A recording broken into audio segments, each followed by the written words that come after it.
Sabe aquelas grandes teorias? Aquelas que mudam mesmo o jeito que a gente enxerga o mundo? Pois é, elas raramente nascem em tempos de calmaria. Na verdade, elas são quase sempre respostas. Respostas a grandes crises. E hoje, a gente vai mergulhar na história de uma dessas ideias e, claro, do homem por trás dela. Então fica a pergunta: de onde é que vêm essas ideias tão revolucionárias que viram tudo de ponta cabeça? Será que elas simplesmente, sei lá, brotam na mente num gênio, tipo um estalo, uma inspiração divina? A resposta, na verdade, é bem mais dramática.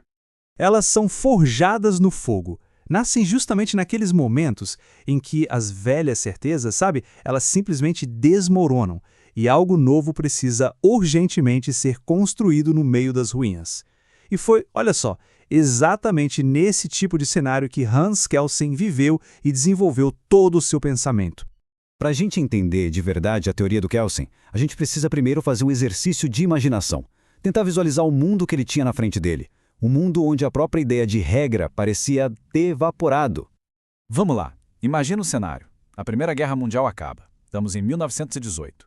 E aquele império austro-húngaro imenso, que existia há séculos, ele simplesmente desaba, some. De um dia para o outro não existe mais um poder central. Aí começam a surgir novas nações, cada uma querendo criar suas próprias leis. O resultado? Aquilo que deveria ser um sistema de certeza, de segurança, virou um caos. Uma confusão total, cheia de contradições. Ninguém sabia mais qual lei estava valendo. Era literalmente um vácuo jurídico. E é bem no meio dessa desordem toda que aparece um jurista austríaco, ainda jovem, com uma ambição que, para aquela época, era pra lá de radical: colocar ordem nesse caos. E essa frase, nossa, ela resume perfeitamente a frustração do Kelsen. Pensa bem, ele olhava para a física, para a matemática, e viu o quê? Rigor, precisão, objetividade, método. Aí ele virava a cabeça e olhava para o direito, e só via ambiguidade, um monte de opiniões que batiam de frente, uma falta de critério claro. Essa pergunta, que parece tão simples, foi o que moveu a vida e a obra dele. O que incomodava o Kelsen era o seguinte: o método que todo mundo usava na época, a tal da exegese, para ele era uma furada. Era intelectualmente desonesto. Por quê? Porque tratava o juiz como se fosse um robô, sabe? Um robô que só encontrava o único significado certo da lei. Mas o Kelsen olhava a realidade e via outra coisa. Ele via juízes discordando o tempo todo. Ele via que eles faziam escolhas. Então o ponto central para ele era: não adianta fingir que essa escolha não existe. O negócio é entender essa escolha e, mais importante, dar uma estrutura para ela. E é muito importante entender que a teoria do Kelsen não nasceu numa torre de marfim, sabe? Não foi só um exercício acadêmico. Pelo contrário, ela foi moldada, foi testada e foi refinada no calor dos acontecimentos, eventos terríveis da vida dele. Olha só essa trajetória. Cada um desses momentos foi decisivo. Em 1920, ele não ficou só no papel, na teoria. Ele foi lá e construiu a ordem, na prática, ajudando a escrever a nova Constituição da Áustria.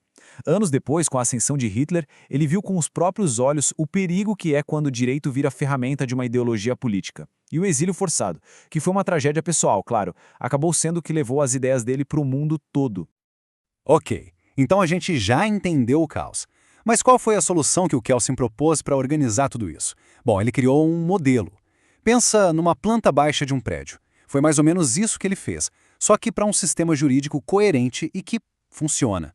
A primeira grande sacada dele foi a tal da hierarquia das normas. E a ideia de uma simplicidade genial. Imagina uma pirâmide. Lá no topo de tudo, tem a regra fundamental, a Constituição. Logo abaixo, vem as leis. E elas só valem porque a Constituição, que está lá em cima, autoriza. E mais para baixo ainda, os regulamentos, que só valem porque as leis autorizam. Ou seja, um degrau da validade para o degrau de baixo. Pronto. Isso cria ordem, clareza, coesão.